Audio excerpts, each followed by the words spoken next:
नमस्ते दोस्तों, मैं हूं प्रियंका और आप सुन रहे हैं प्रियंका हॉरर पॉडकास्ट। हर साल एक बारात आती है और दूल्हा कभी लौट कर नहीं जाता। क्यों? जानिए, खूनी दुल्हन में। तो आइए बिना देरी के कहानी की शुरुआत करते हैं। खूनी दुल्हन रात थी, ठंडी, चुप और भारी। पूरा गांव दुल्हन की विदाई के लिए इकट्ठा था। मंद सी रोशनी, हल्की हल्की बारिश और उस बारिश में भीगता हुआ एक चेहरा जो मुस्कुरा रहा था। पर वो मुस्कान वैसी नहीं थी जैसी एक दुल्हन की होनी चाहिए। पायल की आवाज मिट्टी पर चल रही थी, हर कदम धीरे, थका हुआ सा। उसके लाल जोड़े का घूंघट चेहरे पर गिरा हुआ था, लेकिन घूंघट के पार से वो आंखें एक तक किसी को देख रही थीं। कोई उसे विदा कर रहा था तो कोई बस दूर खड़ा तमाशा देख रहा था। पर एक शख्स, दूल्हा, अपने ही अंदर कुछ तलाशता हुआ उसके उल्टे पांव देख रहा था। किसी ने कुछ नहीं कहा, किसी ने कुछ पूछा नहीं, क्योंकि सभी जानते थे ये शादी एक रस्म नहीं, एक रहस्य थी। गाड़ी तैयार थी, पुरानी, काली और आवाज करती हुई। ड्राइवर सिर झुकाए खड़ा था, उसकी आंखें दुल्हन की तरफ नहीं उठी। शायद उठती भी तो वो कुछ देख नहीं पाता।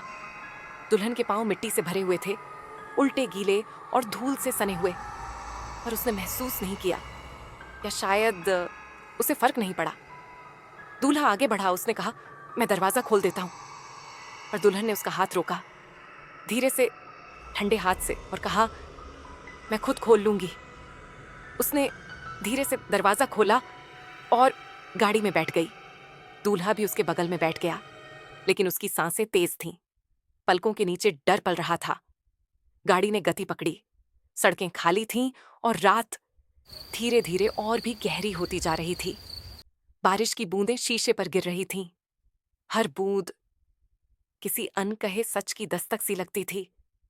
कुछ दूर जाने के बाद दूल्हे ने धीरे से पूछा, तुम्हारा गांव कितना दूर है? दुल्हन ने सिर घुमाकर उसकी तरफ देखा। ज्यादा नहीं, उसने कहा, बस थोड़ी ही दूर, और एक मोड़ बाकी है। उसकी आवाज में मिठास नहीं थी, न ही थकान, वो बस ठंडी थी। गाड़ी ने मोड़ लिया और सामने दिखा एक टूटा हुआ पुल और उसके उस पार एक पुरानी हवेली। वो हवेली किसी नक्शे में नहीं थी, न किसी की यादों में, लेकिन वो वहां थी, ठीक उनके सामने। दूल्हा थोड़ा घबराया। ये तुम्हारा घर है? दुल्हन ने गर्दन झुका दी और कहा, अब ये तुम्हारा घर है? गाड़ी रुक गई। बारिश अब थोड़ी थम गई थी, पर हवाओं में कुछ बदल गया था। दूल्हा बाहर निकला, उसने चारों ओर देखा। चारों तरफ झाड़ियां, पुराने नीम के पेड़ और सन्नाटा, ऐसा सन्नाटा जिसमें अपनी ही सांस की आवाज भी गूंजने लगे। हवेली का दरवाजा आधा खुला था, जैसे किसी ने जानबूझकर उसे खुला छोड़ा हो। दुल्हन अंदर चली गई, धीरे धीरे, बिना कुछ कहे। दूल्हा उसके पीछे। अंदर कदम रखते ही एक ठंडी हवा उसके सीने से टकराई। दीवारों पर धुंधले चित्र थे, पुराने फ्रेम, शादी के जोड़े में खड़े जोड़े। हर तस्वीर में एक ही चेहरा, दुल्हन का। पर हर बार दूल्हा कोई और था। दूल्हा पीछे हटा, उसने कांपते हुए पूछा, ये क्या है? ये सब तुम हो? दुल्हन ने धीरे से गर्दन घुमाई। हाँ, ये मैं हूं, हर बार, हर साल। लेकिन ये सारे लोग कहाँ हैं? उसकी आवाज अब कांपने लगी थी। दुल्हन मुस्कुराई, धीरे, बहुत धीरे। वो लौटे नहीं, तुम सातवें हो। और तभी पीछे से दरवाजा अपने आप बंद हो गया। अब कोई बाहर नहीं जाएगा। हवेली के अंदर जो था, दरवाजा धीरे से अपने आप बंद हो गया था। कोई झटका नहीं, कोई जोर नहीं, बस धीरे, भारी आवाज के साथ, जैसे किसी ने बहुत प्यार से, पर जानबूझकर बाहर की दुनिया से नाता तोड़ दिया हो। दूल्हा पलटा, किसने दरवाजा बंद किया? कोई जवाब नहीं, बस सन्नाटा। और उस सन्नाटे में दुल्हन की बिंदियां मिट्टी से भरी जमीन पर टपक पड़ी। कमरे में बहुत कुछ था, फिर भी सब कुछ अधूरा लगता था। दीवारें काली थीं, बिना रंग के, जैसे बरसों से किसी ने उन्हें छुआ तक न हो। छत से जाले लटक रहे थे, कहीं से पुराने फर्नीचर की लकड़ी सड़ने की गंध आ रही थी। पर सबसे विचित्र बात यह थी, कमरे के बीचों बीच एक पुराना झूला टंगा हुआ था, लाल रंग का गद्दा, और उस पर दुल्हन की एक तस्वीर रखी थी। ये सब तुमने सजाया है? दूल्हे ने पूछा। नहीं, उसने कहा, ये पहले से था। उसने झूले के पास जाकर तस्वीर को उठाया, फिर दूल्हे को दिखाया। ये कौन है? दूल्हा तस्वीर को देखते ही कांप उठा। तस्वीर में वही था, उसका चेहरा, वही कपड़े, वही आज की रात का हुलिया। ये तो मेरी तस्वीर है, लेकिन ये कैसे? ये, दुल्हन ने कहा, हर बार होता है। दूल्हा पीछे हटा। अब उसकी सांसें तेज थीं, पसीना ठंडा था, और उसकी आंखों में एक सवाल था। तुम कौन हो? दुल्हन ने झूले को हाथ से रोका। धीरे से, मैं वो हूं जो हर साल ब्याह दी जाती है। हर बार नई बारात आती है, हर बार एक दूल्हा, और फिर बस मैं रह जाती हूं। और बाकी, उसने कहा, जैसे तुम रहोगे। वो सीढ़ियों की तरफ बढ़ने लगी। दूल्हा हिचकते हुए उसके पीछे चला। सीढ़ियां पुरानी थीं, हर कदम पर एक कराह सी सुनाई देती थी। दूसरी मंजिल पर पहुंचते ही सामने एक लंबा गलियारा था, जिसमें दाईं ओर 3 दरवाजे थे और बाईं ओर एक। दुल्हन दाईं तरफ के पहले कमरे में गई। दरवाजा धीरे से खोला। कमरे के अंदर धुंधला सा अंधेरा था। वो अंदर गई और दिया जलाया। दिया जलते ही कमरे में रखे लकड़ी के संदूक सामने आए। दूल्हा हिम्मत करके अंदर आया। हर संदूक पर एक नाम लिखा था। विवेक शर्मा 2016, रघु मलिक 2017, ध्रुव अवस्थी 2018, करण ठाकुर 2019, अमित सेन 2020, विक्रम जोशी 2157, 2021। 6 संदूक, 6 नाम, 6 साल। ये सब, दूल्हे ने कांपते हुए कहा। मेरे पहले ये लोग थे? हाँ, दुल्हन ने कहा। हर साल एक दूल्हा आता है, हर बार उसे ये हवेली मिलती है। हर बार वो सवाल पूछता है, और फिर वो वापस नहीं जाता। तुम्हारा परिवार? मेरे पास अब कोई नहीं। क्यों? क्योंकि अब मैं दुल्हन नहीं रही, अब मैं कुछ और बन चुकी हूं। दूल्हा पीछे हटा। वो भागना चाहता था, लेकिन उसके कदम जमीन से जैसे चिपक गए थे। वो दरवाजे की तरफ भागा, सीढ़ियां पार की, हवेली के मुख्य दरवाजे तक पहुंचा, लेकिन दरवाजा नहीं खुला। वो चिल्लाया, कोई है क्या? पर कोई जवाब नहीं आया। सिर्फ वही हवा जो धीरे से कानों में फुसफुसाती थी। तुम अब इस जगह से जा नहीं सकते। उसके पीछे आवाज आई। दूल्हा पलटा। दुल्हन वहां खड़ी थी, लेकिन अब वो वैसी नहीं लग रही थी। उसकी आंखें काली थीं, चेहरा धुंधला सा, और उसके सिर से सिंदूर बह रहा था, लाल, गाढ़ा और गरम। अब तुम भी यहीं रहोगे, तहखाना, जहां रूहें बंद हैं। दूल्हा भागा। सीढ़ियां, दीवारें, हर दरवाजा, हर कोना, सब कुछ जैसे उसके खिलाफ हो गया था। जहां भी भागता, एक ही गूंज सुनाई देती थी, अब तुम भी यहीं रहोगे। उसने खिड़की खोलने की कोशिश की, पर लकड़ी जंग खा चुकी थी, या शायद उस पर किसी और का हक था। वो जमीन पर गिर पड़ा। सांसें तेज, धड़कनें तेज, पर उसके आसपास कुछ नहीं था, सिर्फ वही सुनसान हवेली। तभी पीछे से आवाज आई, क्या तुम कुछ जानना चाहते हो? वो पलटा। दुल्हन खड़ी थी, बिल्कुल पास, पर अब उसकी आंखों में पानी नहीं, धुआं था। जानना चाहते हो कि ये सब क्यों होता है? दूल्हा कांपता हुआ बोला। हाँ, क्यों? आखिर क्यों? दुल्हन ने कहा। तो मेरे साथ चलो, नीचे, नीचे, जहां बाकी सब सोए हुए हैं। वो हवेली की पिछली दीवार की तरफ चली। वहां एक छोटा दरवाजा था, जो बाहर से ईंटों से बंद किया गया था। उसने ईंटें हटाईं, धीरे धीरे। हर ईंट के साथ एक पुराना रहस्य खुलता जा रहा था। दरवाजा खुला। सामने एक लंबा, गहरा, अंधेरा सीढ़ीदार रास्ता, जैसे जमीन के नीचे कोई और ही दुनिया हो। चलो, उसने कहा। दूल्हा हिचका, पर पीछे कोई रास्ता नहीं था। वे दोनों उतरने लगे। हर सीढ़ी के साथ अंधेरा गहरा होता गया। अब हवा भी नहीं चल रही थी, सिर्फ उनके कदमों की गूंज, जो दीवारों से टकराकर वापस लौट रही थी। नीचे पहुंचते ही एक बड़ा सा कमरा आया। कमरे में लाल कपड़े से ढके हुए कई बक्से रखे थे और हर बक्से के ऊपर एक दीपक जल रहा था, जो बिना तेल के, बिना बाती के, फिर भी जल रहा था। ये क्या है? दूल्हा फुसफुसाया। दुल्हन ने एक बक्से की तरफ इशारा किया। खोलो इसे। दूल्हे ने कांपते हाथों से बक्से का ढक्कन उठाया और अंदर कंकाल था, लाल पगड़ी पहने और सीने में छुरा धंसा हुआ। वो पीछे हट गया। ये कौन है? दुल्हन ने जवाब दिया। ये पहला था जिसने मुझे धोखा दिया। और ये? उसने अगला बक्सा खोला। वहां भी एक और कंकाल, शादी का कुर्ता पहने, आंखों की जगह सिर्फ खोखले गड्ढे। ये दूसरा।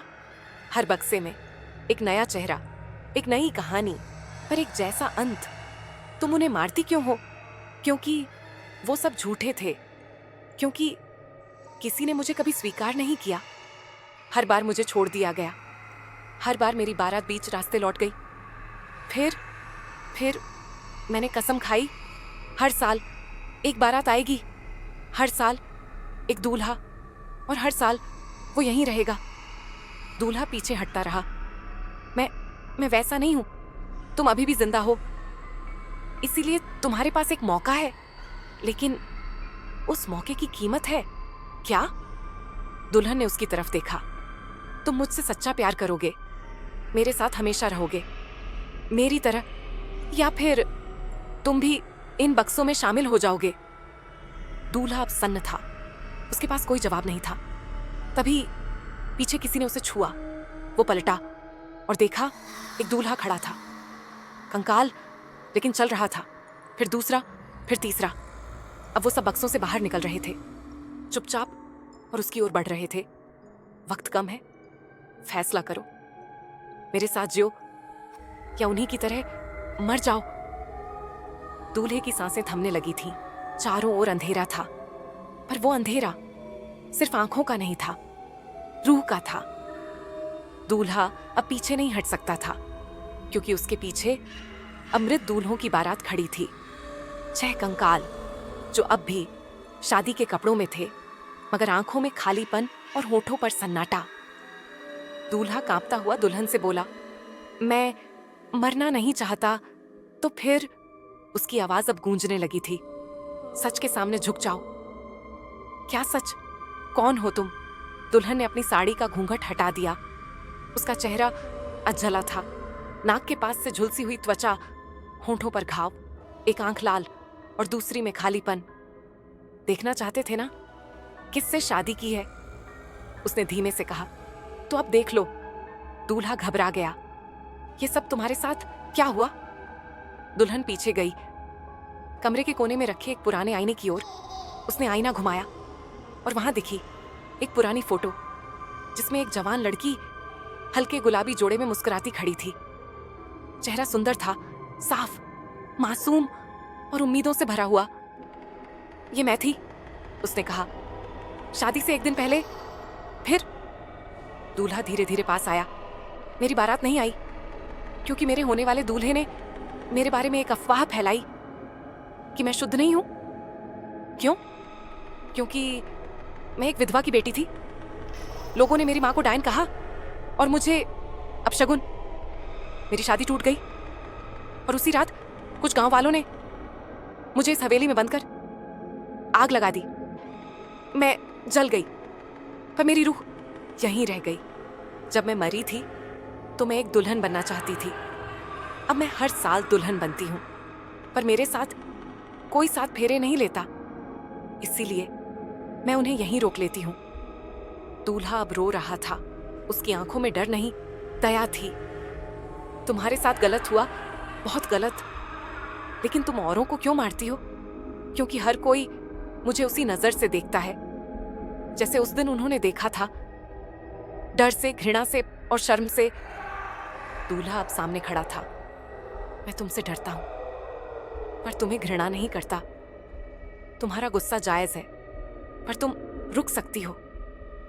दुल्हन अब कांपने लगी थी। कोई आज तक ऐसा नहीं बोला। हर कोई या तो भागा या झूठा निकला, पर मैं नहीं भागा।